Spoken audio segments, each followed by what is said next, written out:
everything we do by ourselves. So we're self-funded, we write, we direct, we act, and it's all in-house. Like, we always want to do more, and it's like where the people are on the ground.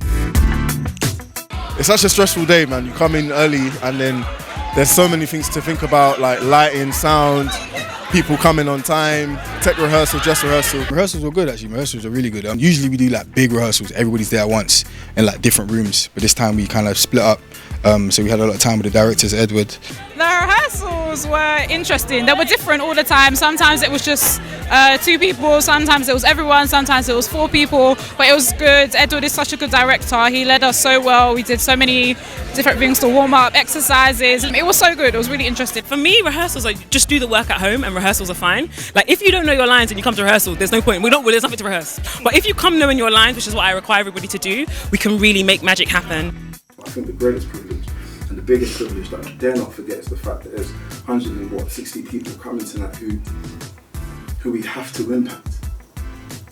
That's the reason why we do this. We take away that truth, we take away that objective, then really I don't know that YA exists. It certainly doesn't exist in the current form. The YA theatre group, theatre company is built on the fact that we are inviting people down to Marleybone on a Friday night so that they can leave with questions, so that they can be impacted, so that they can hear these stories and think, rah. As Cher said, we have fun, we enjoy ourselves, but we enjoy ourselves knowing that rah, these stories, they're not just real, but they're stories that we're chucking out to the audience so that they can leave thinking ultimately about the forgiveness of our Lord and Saviour Jesus Christ.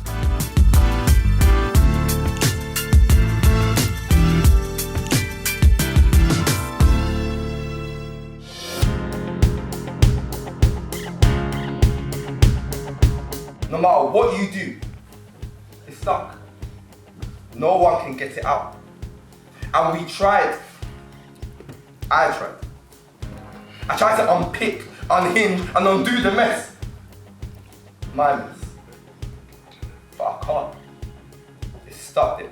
The difficulty is where the stories are just heavy.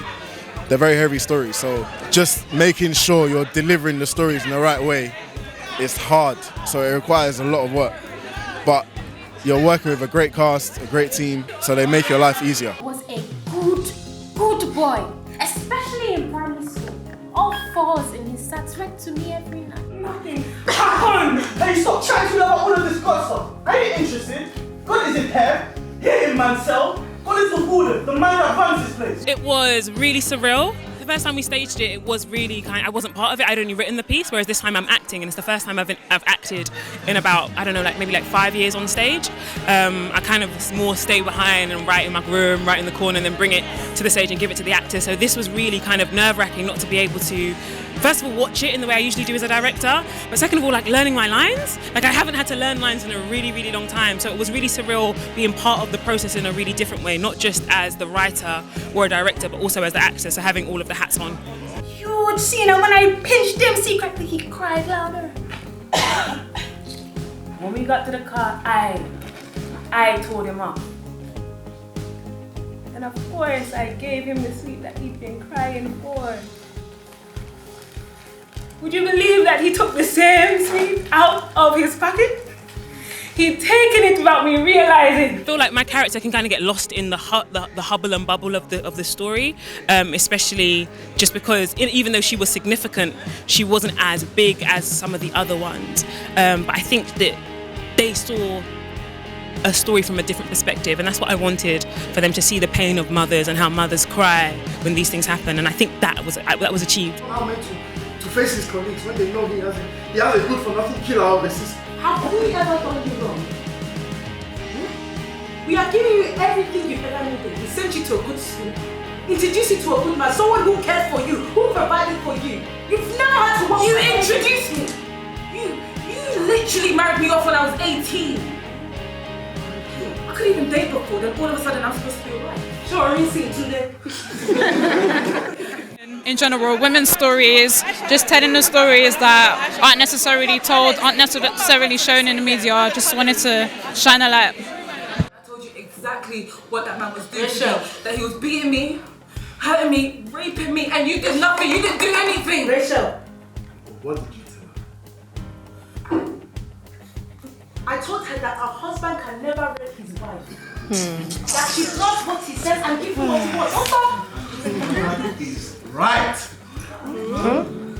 And on the subject of generation, I wanted to ask, for the Rachel play, obviously there was a generational gap in opinion, and just whether or not the people that wrote it have had this conversation with their parents and the opinion of their parents, and whether or not we feel comfortable having these discussions with older generations and engaging in that discussion.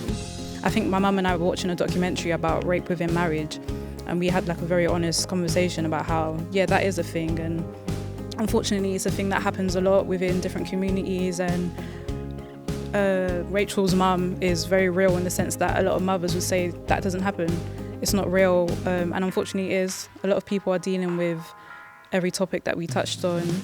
It's something that you could think is rare, you don't know what people are dealing with, and I think that was I thought about that a lot when I was writing it, how you can just look at a woman and not know that anything is wrong, she's smiling and you think that's fine. And that also leads in with the character of juror number 1, who was played by Deborah, who said that she had been raped. I would love to hurt him as much as he hurt me. And given any type of teachings or wrongs or whatever, I will gladly take the consequences. Why? Because my original pain was greater, innit? I had written the play, like finished it, and then went back to add that bit in, because I was like, that's actually very true, how maybe 1 in 6 women have been raped or sexually assaulted. Have you ever loved me?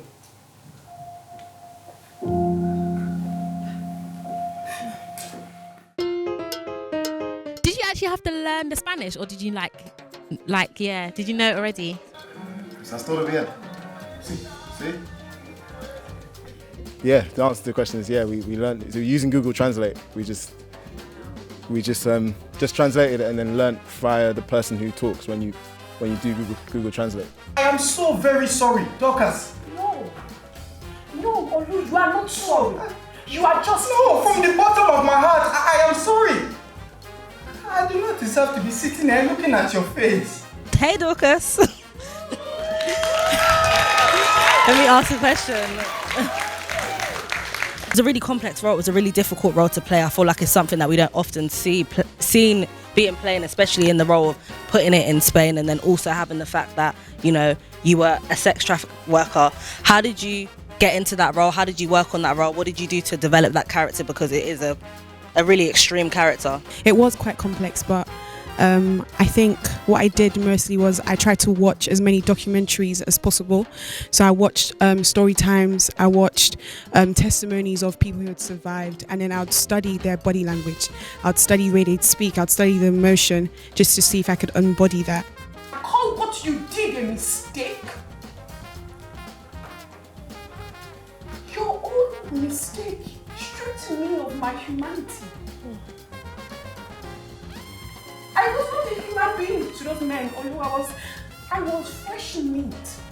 An animal for their pleasure. Your own selfish mistake robbed me of my dignity.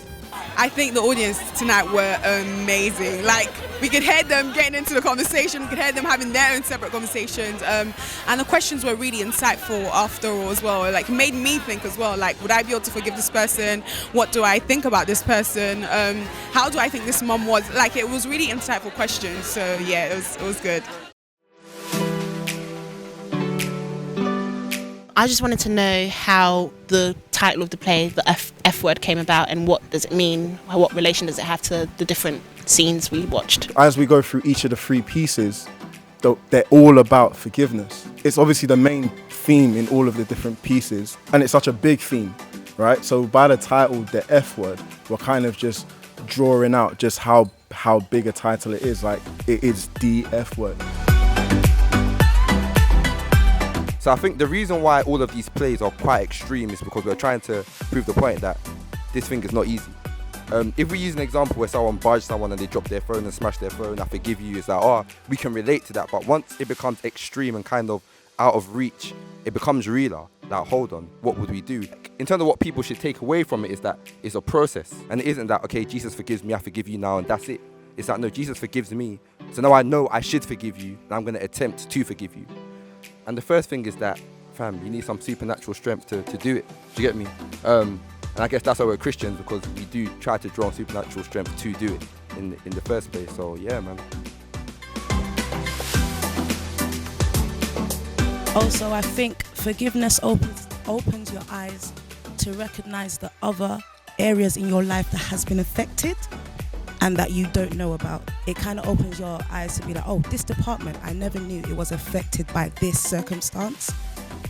That's another process I've got to start. So as he's saying, there is a process, but also open up your eyes to the other departments that have been affected by any circumstance. While I was in Manchester a few years ago, the pastor said to us, he was a sermon about forgiveness, and he said to us, if you can pray for the person who's harmed you, then you know that you've truly forgiven them.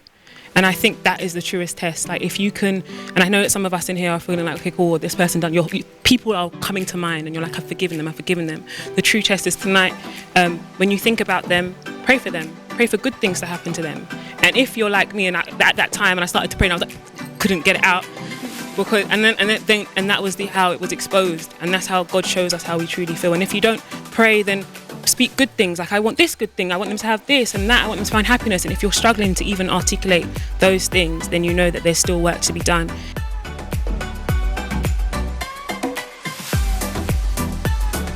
Q&A, they've asked good questions.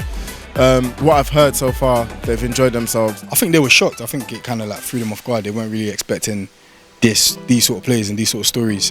So the way the stories were, like, they were just mad, like left basically. So you wouldn't really expect to come and watch a play about somebody who sold his cousin into sex slavery, or somebody who murdered their husband who was raping them. So I think it kind of threw them off, but in a good way though. So they weren't expecting it. They got what we gave them, and they enjoyed it and they loved it.